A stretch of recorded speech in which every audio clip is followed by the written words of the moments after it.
Welcome back. It's Survivor Season 2. We're with psychologist Daryl Joseph.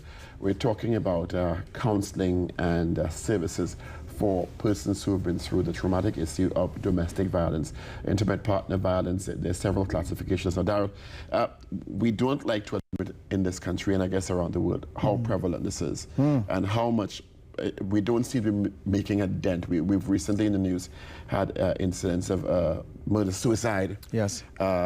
The situation in Brasso Seco. Yes. And these are extremely traumatic situations. In many cases, sometimes children are also victims of violence in these circumstances, if not physical violence, the emotional trauma that comes with seeing your mother or your father physically abused. How should we be looking at this in Trinidad and Tobago? What approach should we be taking to have some kind of different impact? Okay, now we're going to make a couple of assumptions. One of them is the majority of situations that we are aware of seem to be male on female violence. And if we can take, if we could deduce anything from that, let's say that that's the prevailing form of domestic abuse that's taking place, all right?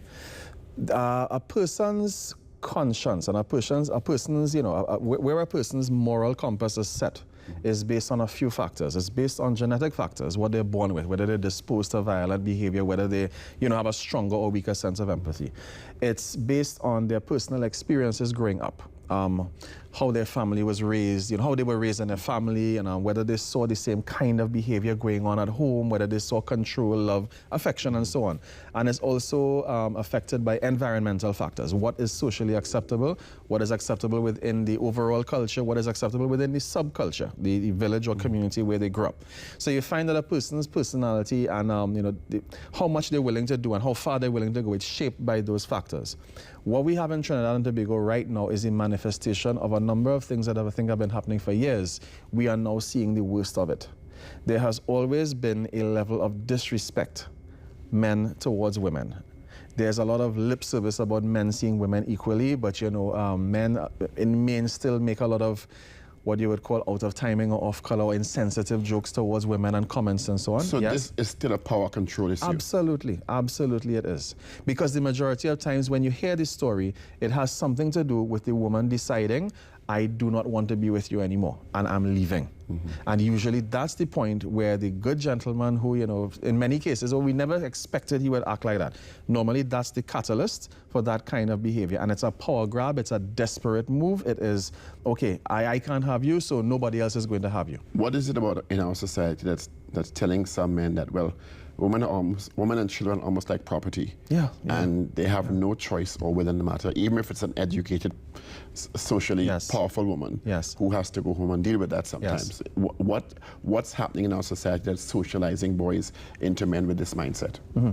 I think within families, you know, you always have to go back there, all right? There still aren't enough positive examples, and there still isn't enough what I would call direct mentoring. It's enough for a boy to see certain things happening, but it's another thing for their father to sit them down and to talk to them about important things while they're growing up at different points. And I don't think, this is just based on my interaction with people, I don't think enough of that is happening. So a lot of times lessons are still left up to the boys themselves to learn.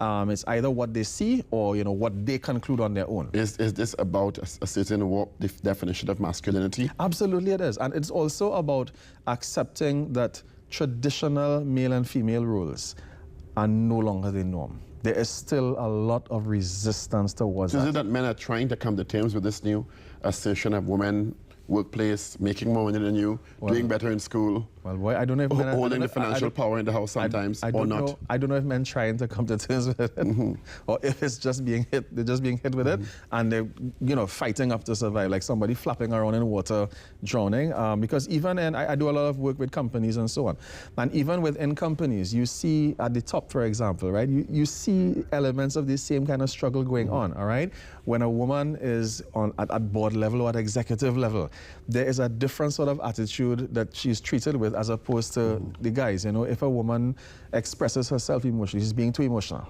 All right? She's strong, she's the bee. Yes, you understand? As opposed to a strong leader like a man. Right. If a man, you know, rants or whatever, well, you know, he's just expressing himself, all right? So we still see that there's a lot of imbalance there.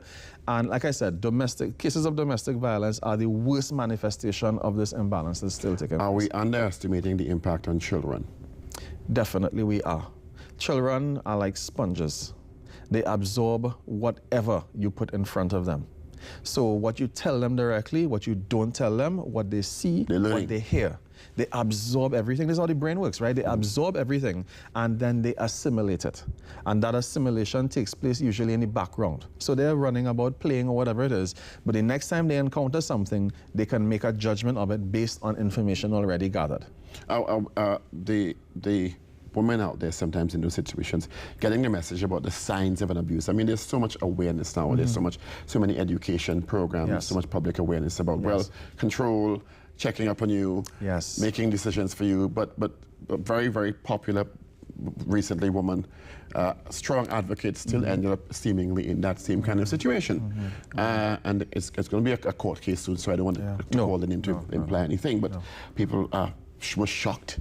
Absolutely, I was. But just goes to show that the dynamic is happening in all kinds of different families. Everywhere, at all different levels of society, across all races, religions. These things transcend those things. It transcends race and religion and so on. Is this an easy fix, or is just we have to keep plugging away at the messaging about this and change the way we socialize boys into men and their sense of masculinity, or how they express their manhood in parentheses? That's right, yeah. I have always believed that public symbols, public images can have a very strong influence on people in subliminal ways. And I always use it as an example. Now, I've always tried to be the good husband, good father, all right? But I will admit, in the beginning, when we had our first child, I kind of let my wife deal with the boy because, that's the mother thing.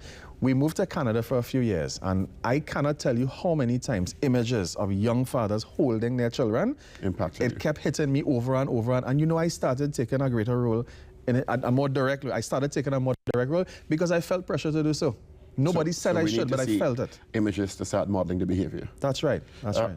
Darryl, thanks as usual. A pleasure. You're welcome. We'll continue talking about this until we get the message as a country. We'll take a short break and come back with more. This is Survivor Season 2 on CTV.